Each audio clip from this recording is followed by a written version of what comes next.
बाहर भी रेसिज्म आपको फेस करने को मिलता है और इसका बेस्ट एग्जाम्पल रोमानी लोग ही है, क्योंकि रोमानियों के साथ भी हॉलोकास्ट में हुआ था और इसके बारे में हमारी टेक्स्ट बुक्स तो दूर की बात है, किसी की मतलब पूरे वर्ल्ड की टेक्स्ट बुक में आप उठाओगे ना तो नहीं मिलेगा कि रोमानीज भी जो थे वो हॉलोकास्ट में इन्वॉल्व थे। हमें सिर्फ इतना ही बताया गया है कि जूइश के साथ ही हॉलोकास्ट में इतना बुरा होता गया। इनफैक्ट जो भी मूवीज बनी है सब में मतलब जूइश का ही दिखाया गया, बट एक्चुअली में जो रोमानी लोग थे उनको भी प्रताड़ित करा गया था। हॉलोकास्ट में उनकी भी कितनी फैमिलीज थी, कितने लोग थे, उन्हें कॉन्सेंट्रेशन कैंप में डाला था। हेलो एवरीवन, आपका स्वागत है अनइरेज क्रू में। और आज हम जिस वीडियो पे रिएक्शन करने वाले हैं ये है 10 crazy stories of Indian history. ये रणवीर अलाहाबादी एंड अभिजीत छाबड़ा के बीच में एक पॉडकास्ट हुआ था, तो उस पर हम एक रिएक्शन करने वाले हैं। तो बेसिकली जो वीडियो है वो ऑलरेडी बहुत लंबी है, तो मैंने इसे कुछ पार्ट्स में मैंने इसे डिवाइड कर दिया है। तो आज हम इसके सेकेंड पार्ट पे रिएक्शन करने वाले हैं। तो अगर आप लोगों को ये मेरा वीडियो अच्छा लगा तो प्लीज़ इसे लाइक करिए, सब्सक्राइब तो डेफिनेटली करिए और कमेंट सेक्शन पे मुझे लिख के ज़रूर बताइए कि आपको मेरा रिएक्शन कैसा लगा, आपके खुद के क्या सजेशंस होंगे वो भी। और इस वीडियो का इसका थर्ड पार्ट भी जो होगा मैं उस पर रिएक्ट करूँ, और उसका आपको अगर इसका वीडियो का थर्ड पार्ट पे भी रिएक्शन चाहिए तो मुझे वो भी डेफिनेटली कमेंट सेक्शन पे लिख के ज़रूर बताइए।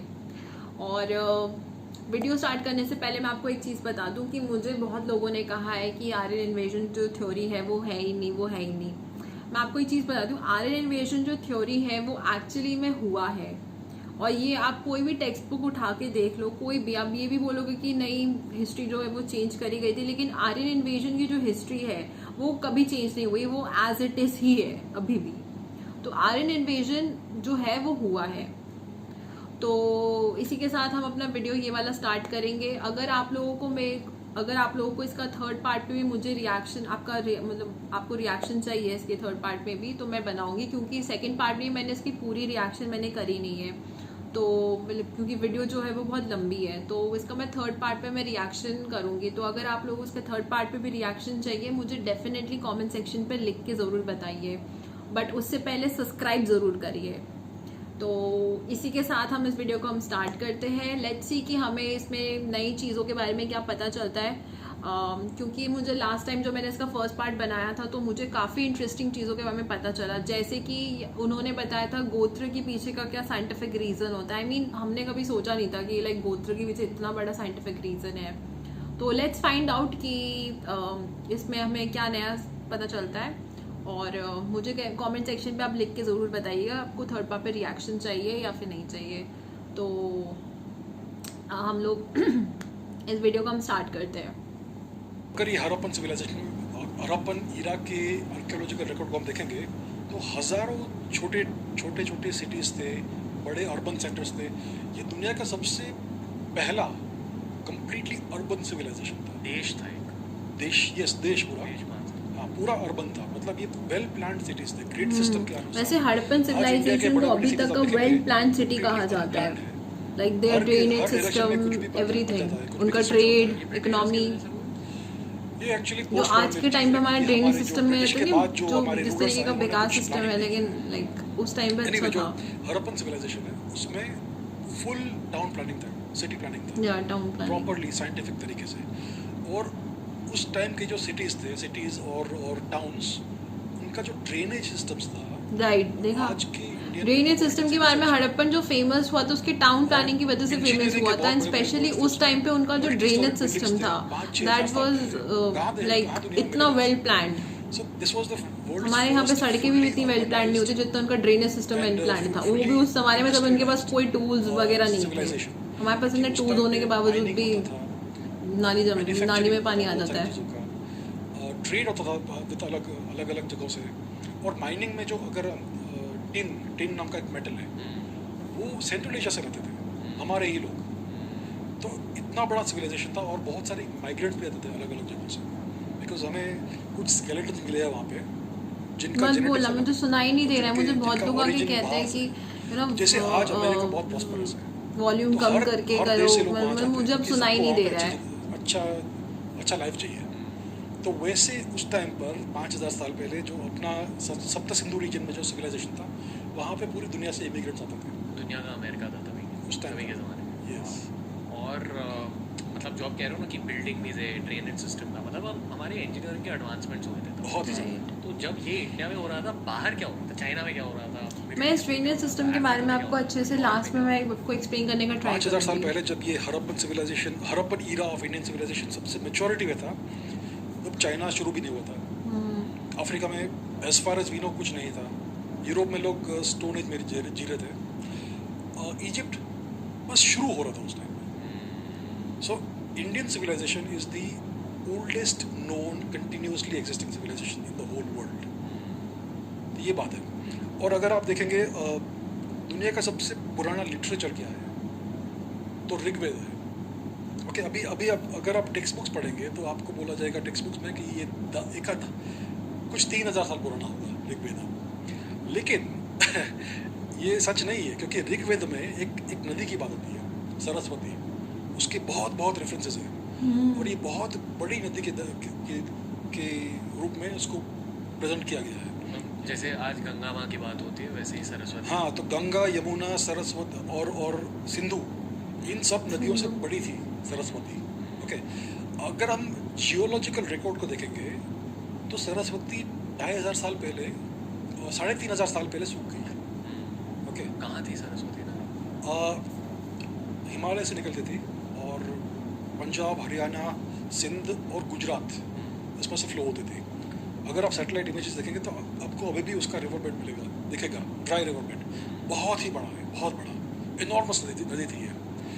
तो ऋग्वेद में सरस्वती को क्या बोला गया है? जोर से गरजने वाली नदी, loudly roaring, mother of floods. बहुत बड़ी बड़ी बाढ़ें आती थी उस बट नदी ये में। एक्चुअल में तो ये बात सब है कि mention किया गया है सरस्वती जो ऋग्वेद थी में। वन ऑफ द तो क्लियरली ऋग्वेद एक बिगेस्ट उस टाइम पे रिवर्स लिखा में गया आती था, थी। जब ये नदी बड़ी अब नदी जब वो थी, इतने साल पहले full जब force ड्राई में अप थी। हो चुकी थी, इट मींस दैट कि अभी यहाँ पे इस चीज़ों के Nature बारे में मेंशन नाम का करी एक गई है, scientific मतलब journal है, उसकी उसमें काफी एक्चुअलिटी series हुआ है सरस्वती एग्जिस्टेंस के पे बारे थी। में। तो उसमें क्या मिलता है हमें कि सरस्वती 6000 BC के बाद कम होने लगी। तो so the last time Saraswati एक बड़ी नदी थी, वो 8000 साल पहले की बात है। तो क्लियरली ऋग्वेद अप्रोक्सीमेटली उस इरा में लिखा गया है, Right. Not 3000 years. It is very clear, इसमें कोई शक ही नहीं हो सकता है। एग्जैक्टली क्योंकि जितने भी हम लोग अगर नॉर्मली में भी कभी स्टोरीज भी जैसे नॉर्मल भी कभी स्टोरीज पढ़ोगे ना, तो हमेशा वो आपकी सराउंडिंग से ली हुई स्टोरीज ही होती है। ये स्टोरीज की बात बताइए, जो ऋग्वेद में जो बातें मेंशन करी गई है वो एक्चुअलिटी में थी, तभी वो चीज़ मेंशन है। और सरस्वती नदी के बारे में ये बात सच्चाई है कि वो 6000 ईयर्स पहले फ्लो करती थी, क्योंकि उसका अभी भी रिवरबेड्स है, ऋग्वेद तो उस टाइम से पुरानी है ये ऋग्वेद। सभ्यता का फाउंडेशनल डॉक्यूमेंट है, फाउंडेशनल लिटरेचर है। ये वैदिक संस्कृत में लिखा गया था। सो क्लियरली वैदिक संस्कृत भी 8000 साल पुराना है एटलीस्ट। और दुनिया में और कोई लैंग्वेज उसके पास भी नहीं है इन टर्म्स ऑफ एंटिक्विटी। एंटिक्विटी मतलब एंटिक्विटी मतलब कि कितना द्रविडियन भी तो पुराना। पुरानी लैंग्वेजेस में थी। कॉम्प्लेक्स, रिच, वो भी नहीं, age in terms of age. So दुनिया में कोई भी लैंग्वेज, इवन जो हम जानते हैं, जिसके बारे में हम जानते हैं, कुछ 3-4 हज़ार साल से पुरानी नहीं है कोई भी। But Sanskrit clearly at least 6-7-8,000 years पुरानी है, एटलीस्ट मिनिमम। क्रेजी। हाँ, मतलब लोग कहते हैं कि अगर आपने एक बार लाइफ में संस्कृत सीख ली तो एक नॉलेज का पोर्टल अनलॉक हो जाता है। हाँ। क्योंकि कोई भी भाषा से अगर आप दूसरी भाषा में ट्रांसलेट कर रहे हो तो थोड़ा सा इन्फॉर्मेशन लॉस हो जाता है। और अगर आप उसी ओरिजिनल लैंग्वेज में किसी किताब को पढ़ोगे, किसी टेक्स्ट को पढ़ोगे, आपको प्योर नॉलेज मिल जाता है। ये तो लोग है कहते हैं कि क्योंकि ऐसे ही कुछ इंडिया में टर्म्स बहुत चेंज हो सारी जाते हैं। नॉलेज पोर्टल्स है जो अभी तक अनलॉक है, बिल्कुल बिल्कुल। हाँ। जिसके बारे में लोगों को शायद पता नहीं है। तो काला जादू की बातें होती है, सफ़ेद जादू की बातें होती है, शायद वो भी सीक्रेट्स Right. किताबों में छिपी हुई है, क्या हो सकता पता। है, हो सकता राइट, है। ये जो तांत्रिक वाले भी जो सर, पर होते हैं, एक ये भी basic सी एक तरीके question का है कि एक जब हम लोग इसको मोहनजोदारो, हड़प्पन कुछ गलत civilization डायरेक्शन पे का ना progress जाए, हुआ एक था, डायमेंशन तो की rest तरह of है। इंडिया में क्या हो रहा था, मतलब साउथ इंडिया में क्या हो रहा था, बंगाल में क्या हो रहा था। अब हमें धीरे धीरे आर्कियोलॉजिकल एविडेंस मिल रहा है कि ये जो हड़प्पन फेज था हमारा सिविलाइजेशन का, वो सिर्फ सप्त सिंधु में कंसंट्रेटेड नहीं था। उस टाइम पे गंगा वैली में भी उतना ही था, लेकिन हमने कुछ एक्सप्लोर नहीं किया है आज तक। हमने आर्कियोलॉजिकल रिसर्च नहीं किया है। पिछले 70 ईयर्स से इंडिया में कुछ रिसर्च हुआ ही नहीं है हिस्ट्री के बारे में, आर्कियोलॉजी के बारे में बहुत बहुत कम हुआ है। 99.9% हमारा आर्कियोलॉजी अभी भी छुपा हुआ है बिलो द अर्थ। तो तो हमें जो अभी एविडेंस मिल रहा है धीरे धीरे, उससे मालूम पड़ रहा है कि even in UP Ganga valley में बहुत पुराने पुराने अर्बन सेंटर्स थे, बंगाल तक भी है और साउथ में भी है। साउथ में कुछ टेम्पल से अंडर द सी मिले हैं जो बहुत पुराने हैं, उसका एज हमने अभी तक डिटरमिन भी नहीं किया है। गुजरात में द्वारका था, वो भी हरप्पन ही सिटी था, वो कुछ 8,000 साल पुराना है। तो धीरे धीरे हमें क्या एविडेंस मिल रहा है कि पूरा इंडिया जैसे आज इंटरकनेक्टेड है, तब भी उस पूरा टाइम पे भी इंडिया इंटरकनेक्टेड था। और अर्बन सिविलाइजेशन था पूरा का पूरा। आपको ये लगता है कि रामायण महाभारत असल में हुए होंगे? अब जो कहा जाता है हमारे टेक्स्ट बुक्स में कि ये सब मिथ है, लेकिन ठीक है, अगर मान लो कि ये मिथ है, ठीक है, तो हमें एविडेंस क्यों मिल रहा है? अब महाभारत में एक एपिसोड है, एक इंसिडेंट है, अर्जुन द्वारका में थे उस टाइम पे, और द्वारका में बहुत बड़ा भूकंप आया और पूरा नगर ओशन के नीचे आ गया।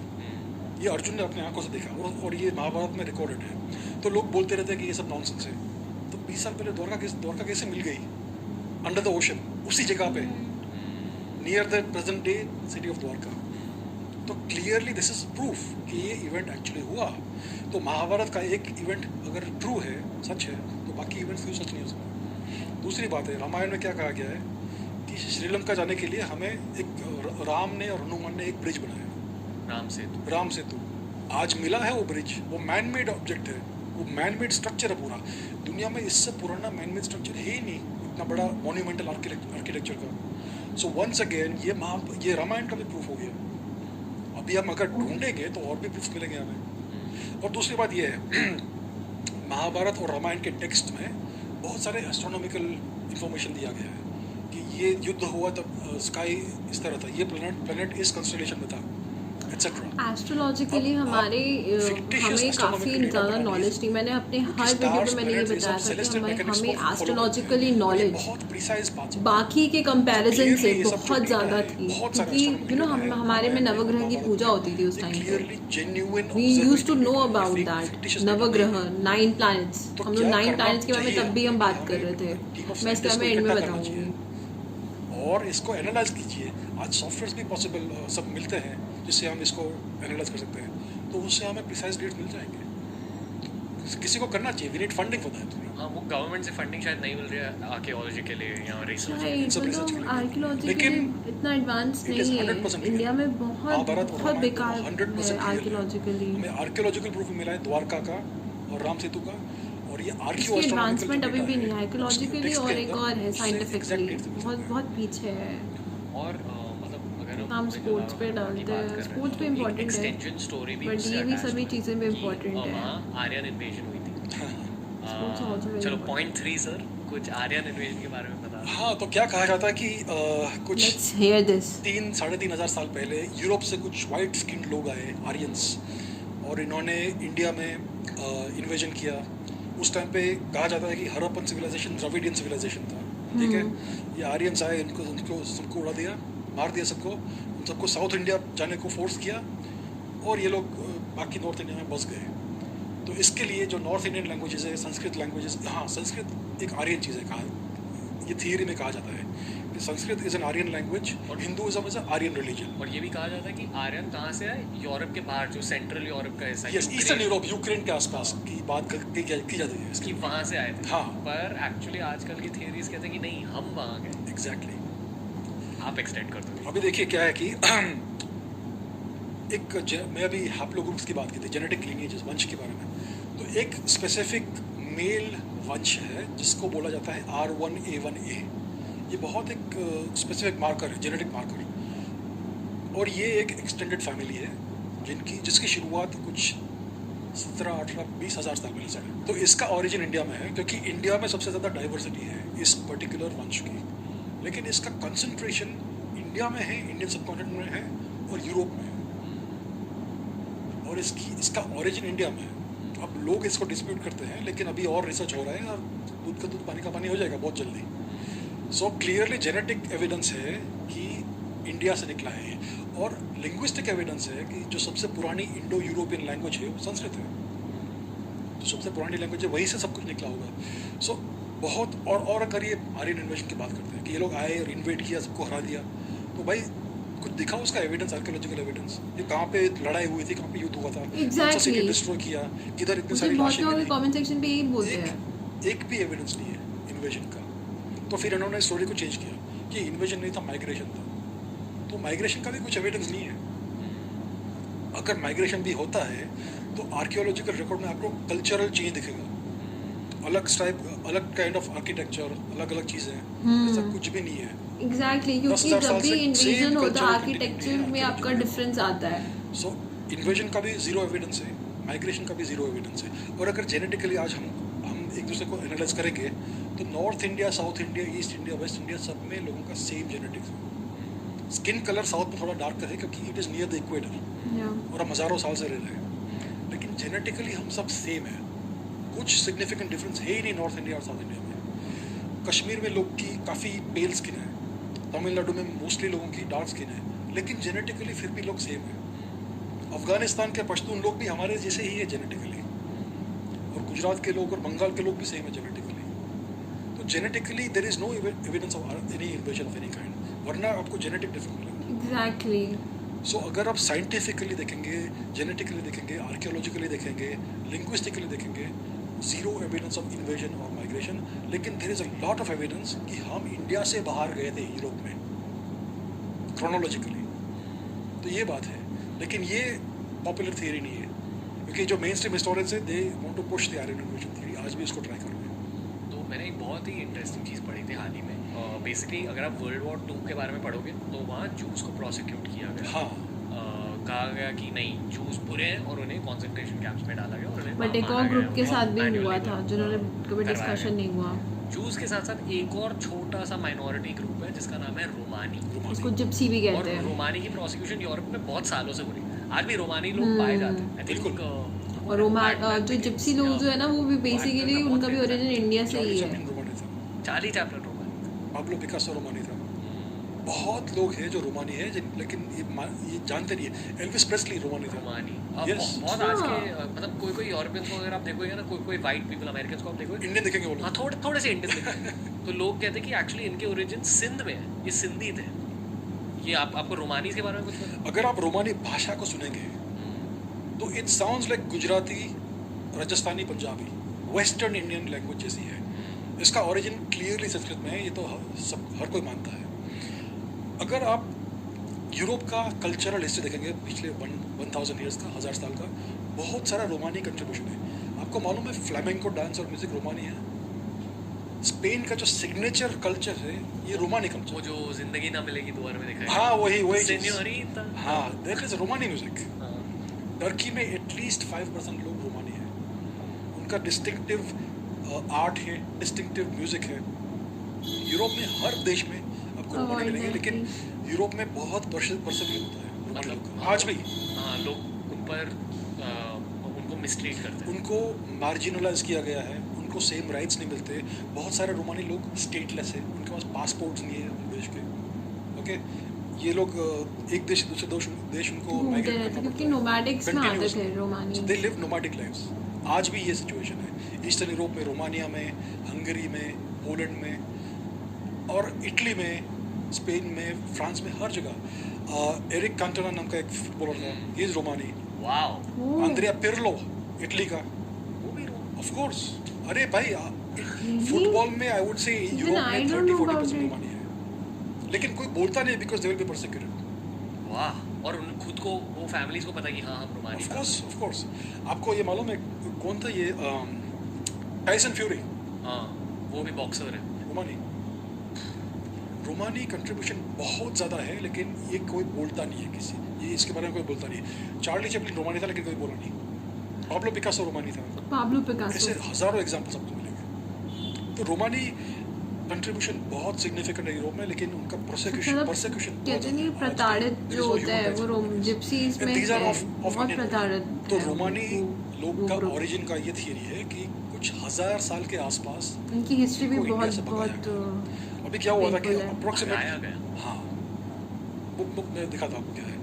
अप्रोक्सीमेटली 1000 साल पहले इंडिया में टर्किक इन्वेजन्स हुए, okay, during the Abbasid caliphate और उस टाइम के आसपास।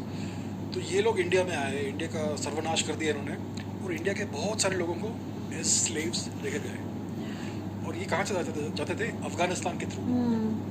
उस माउंटेन रेंज को आज हिंदू कुश बोलते हैं, क्योंकि वहाँ पे बहुत सारे हिंदू मर गए इन द स्नो। कुश मतलब डेथ।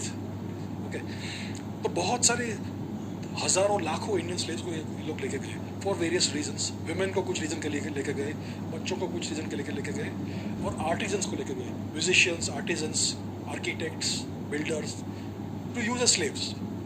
अभी आई थिंक क्या हुआ था कि ये जो परफॉर्मेंस डांसर्स ये सब लोग थे, बहुत ज़्यादा इनको लेके गए, और फिर वहाँ उनको मालूम पड़ा कि इनको हम सस्टेन नहीं कर सकते हमारे देश में, क्योंकि it's too many of them. तो उनको कहा कि आप निकलो यहाँ से, और आप इंडिया वापस नहीं जा सकते, आप वेस्ट जाओ। और तब से ये लोग भटक रहे हैं। तो ये अप्रॉक्सीमेटली 1000 ईयर्स पुरानी कहानी है, और ये मेरा थियरी नहीं है, ये इयन हैनकॉक का थियरी है। Doctor Ian Hancock, who is a Romani scholar, उनका एक बुक है we are the Romani people. तो उसमें ये थियरी रोमानी स्कॉलर ने ही बनाया है, उन्होंने प्रपोज किया है। उनके कल्चर में क्या क्या होता है सर? मतलब उनका इंडियन कल्चर है?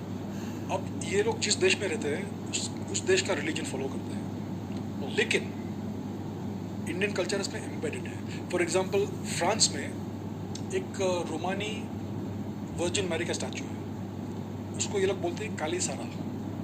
She is black in colour, और साल में एक बार वो उसको ओशन में डुबा के वापस लाते हैं। ये क्या है? ये काली पूजा ही हुई ना। सो ये लोग in the garb of the different religions अपना कल्चर कैसे भी करके प्रिजर्व करने की कोशिश कर रहे हैं, और उनके जो कस्टम्स भी है वो भी very similar to Indian customs हैं। बट ये सब बहुत लो प्रोफाइल चीज़ें हैं, जिसके बारे में ये लोग बात नहीं करते, बिकॉज उनका बहुत प्रोसिक्यूशन हुआ है। आजकल भी प्रोसिक्यूशन बहुत सताया जाता है, बहुत ज़्यादा। कैसे?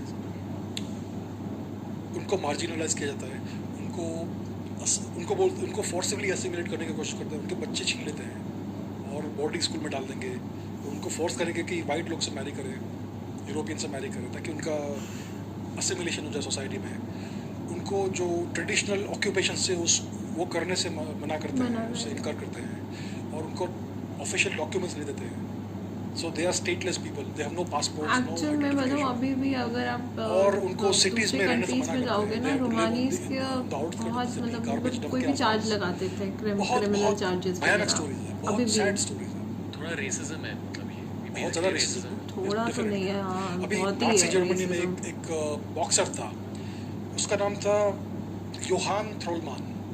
ये रोमानी था, वो जर्मन बॉक्सिंग चैंपियन बन गया, लेकिन इन लोग को अच्छा नहीं लगा क्योंकि उसका स्किन ब्राउन है, तो उसको कंसंट्रेशन कैंप में डाल दिया, उसको मार दिया वहाँ पे। ऐसे हज़ारों लाखों स्टोरीज हैं। और जो हॉलोकॉस्ट हुआ था सेकंड वर्ल्ड वॉर के टाइम पे, जैसे आपने बोला मुझे अभी, उसमें बहुत सिग्निफिकेंट कंपोनेंट रोमानीज का भी था। और ये एक्चुअल में, और हॉलोकॉस्ट हमेशा में याद दिलाते हैं कि नाज़ी जो जूइश लोगों के साथ हुआ था, बट एक्चुअली में जिप्सी लोगों के साथ भी हुआ था, रोमानी लोगों के साथ भी हुआ था। तो बहुत बड़ा और उसके बारे में सबसे बुरी बात है कि कोई मेंशन नहीं करता। रेसिज्म और कुछ नहीं है। एटलीस्ट ये क्यों नहीं करते पता नहीं, मतलब प्रताड़ित तो वो भी हुए हैं। अपना ही है। मेरा खून और आंड्रिया पिर्लो का खून एक ही है। ये कौन था? जर्मनी का कौन था? सॉरी मैं भूल गया उसका नाम, फुटबॉल का नाम। Michael बैलक। How did you know that? कुछ I don't know sir, intuition है शायद। There you go. Michael Ballack is Romani. Romani है? बिल्कुल। बहुत है ऐसे। ये legendary footballers। Legendary हाँ, exactly. Michael Ballack is Romani. I just hope कि क्रिस्टियानो रोनाल्डो भी रोमानी। अरे बहुत पॉसिबल है, लोग कहते हैं he looks like an Indian ना। हाँ, वो थोड़ा इंडियननेस है पोर्टुगीज में। ये टेनिस प्लेयर कौन सा है? लेफ्टी? नदाल। हाँ। He also looks Indian। Generally Spanish लोग थोड़े ऐसे दिखते हैं। हाँ, स्पेनिश लोग का जनरली स्किन कलर थोड़ा डार्कर है, लेकिन कुछ लोग दिखता है, अपने को मालूम पड़ता है कि इनमें कुछ तो है। ये क्रेजी था मेरे को कि आंड्रिया पिर्लो, आपने एरिक कैंटोना का नाम लिया। Eric Cantona legend, absolute legend. Sir भी 5वीं स्टोरी के बारे में बताओ। ओके ठीक है, हम रोम के बारे में सुनते हैं कि बहुत महान एम्पायर था, बहुत सारा लैंड इन्होंने कॉन्कर किया, लेकिन हमें अपने टेक्स्ट बुक्स में, इंडिया के टेक्स्ट बुक्स में चोला एम्पायर के बारे में कोई बोलता नहीं। चोला डायनेस्टी 1500 साल पावर में थी। दुनिया में कौन सी डायनेस्टी इतने 1000 साल से पावर में? राइट। 300 BC के आसपास से चोला डायनेस्टी, चेरा डायनेस्टी, पंड्या डायनेस्टी, 3 डायनेस्टी के बारे में टेक्स्ट बुक्स में तो दूर दूर तक नहीं है। बिल्कुल। इतनी बड़ी डायनेस्टी थी। अपने सिविलाइजेशन की वन ऑफ द सबसे ज़्यादा महान डायनेस्टीज है ये। तमिलनाडु के आसपास की डायनेस्टी है।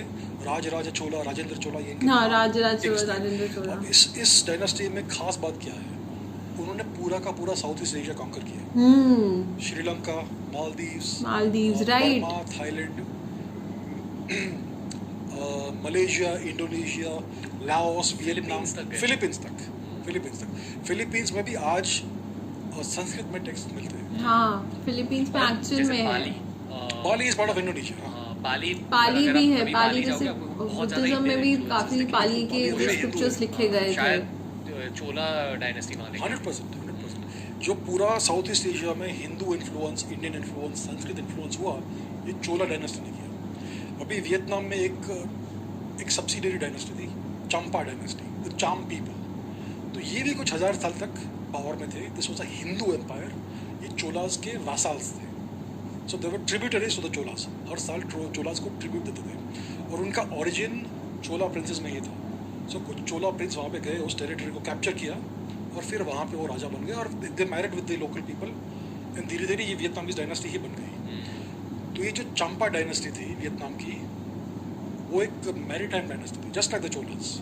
और जिसको आज साउथ चाइना सी बोलते हैं, उसका ओरिजिनल नाम था चंपा सी। चंपा जब मैरीटाइम शब्द यूज करो मतलब नेवी, नेवी नेवी, राइट। बहुत स्ट्रॉन्ग नेवी थी उनकी। और ये पूरा जो साउथ चाइना सी का जो रीजन है आज, वो उनका इलाका था उस टाइम में। सो इसका ओरिजिनल नाम है चंपा सी, नॉट साउथ चाइना सी।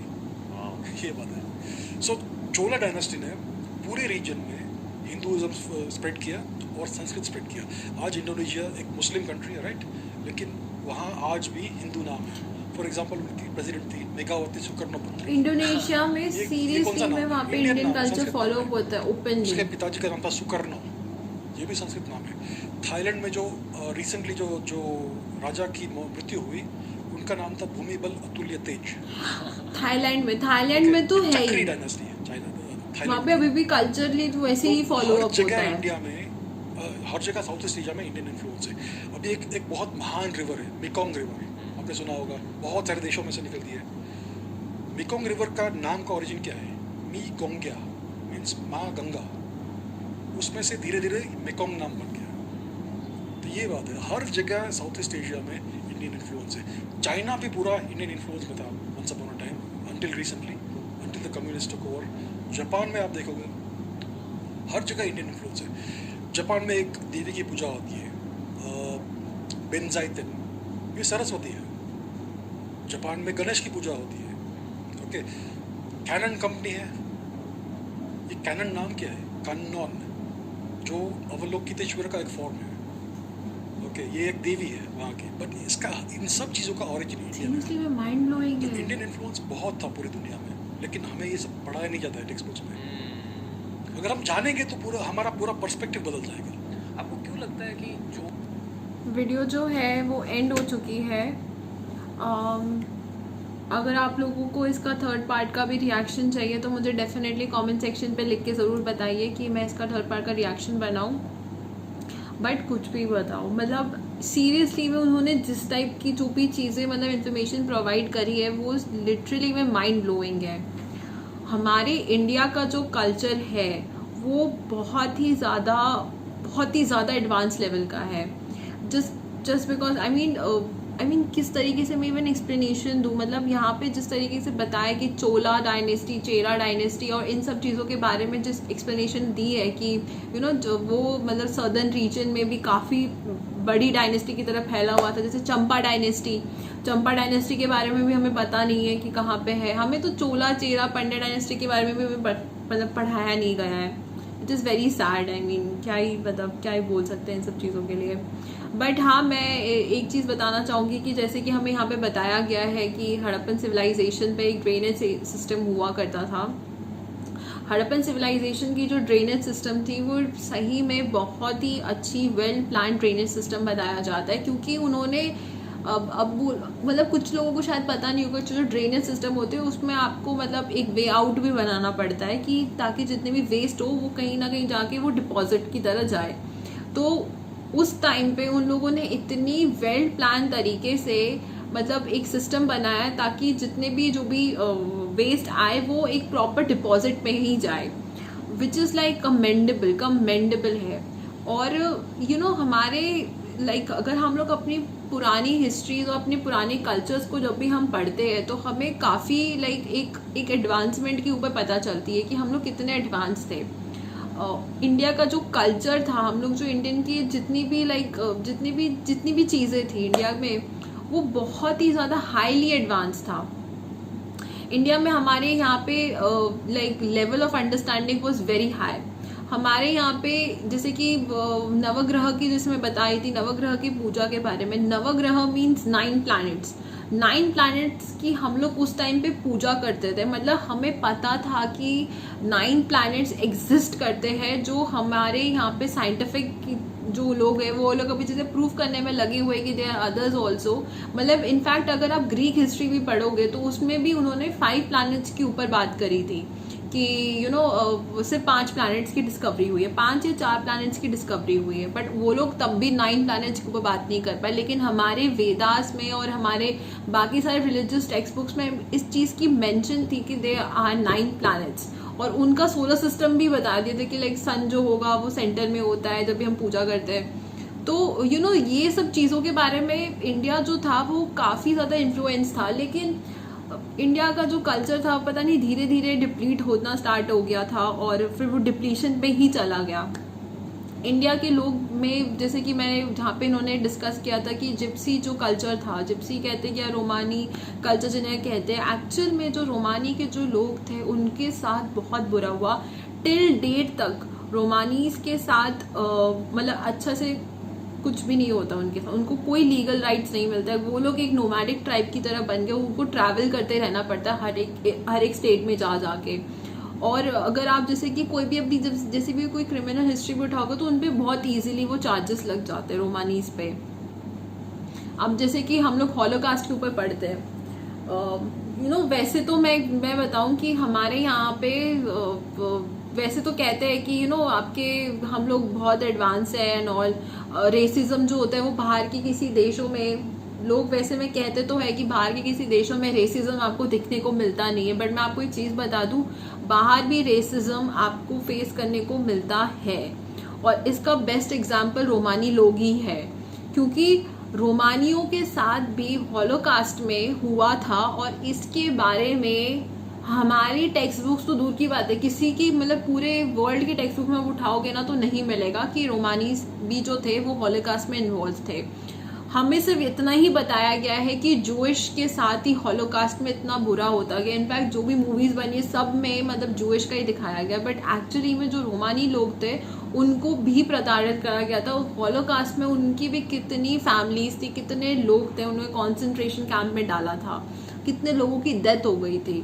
और बुरी बात तो ये कि उनके बारे में कभी किसी ने हिस्ट्री ने बताया नहीं है। और अभी भी उनके साथ सेम ही चीज़ होती है कि उनको कभी भी ओपनली उनकी आइडेंटिटी जो है वो कभी भी एक्सप्रेस्ड आई नहीं है।